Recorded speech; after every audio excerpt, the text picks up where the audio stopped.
Hello, in this video we're going to be looking at the relationship between the radius of a planet and the time it takes to orbit.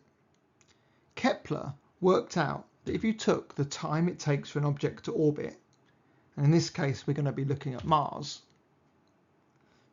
and then you square that value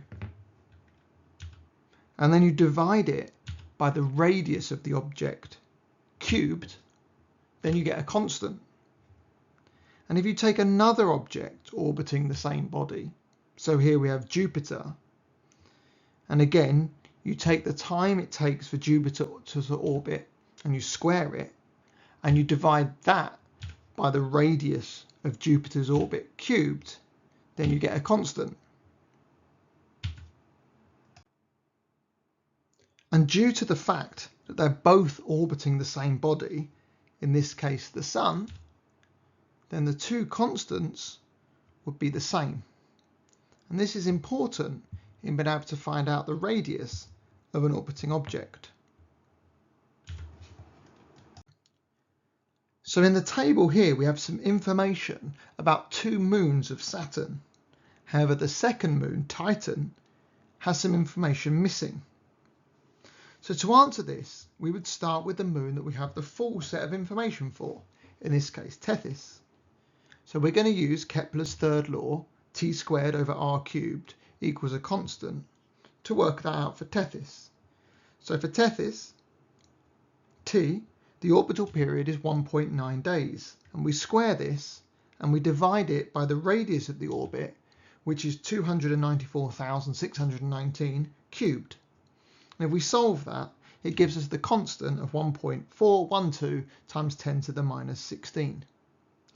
Now we can get to Titan. For Titan, the orbital period is 16 days, which we square, but we don't know what the radius is to divide by. However, the important fact is that because both Tethys and Titan are moons of Saturn, they're therefore orbiting the same object. They will have the same constant. And so we know that in this case, the constant for this will also be 1.412 times 10 to the minus 16, the number that we worked out previously. We can then rearrange the equation, firstly by bringing divide by x cubed over to the other side by doing the opposite, which would be multiplying by x cubed. Then we can take 1.412 times 10 to the minus 16 over by doing the opposite. So instead of multiplying, we're going to divide. Solving this equation gives us that x cubed is equal to 1.813 times 10 to the 18. Now we can't stop here as we want the value of x, not x cubed.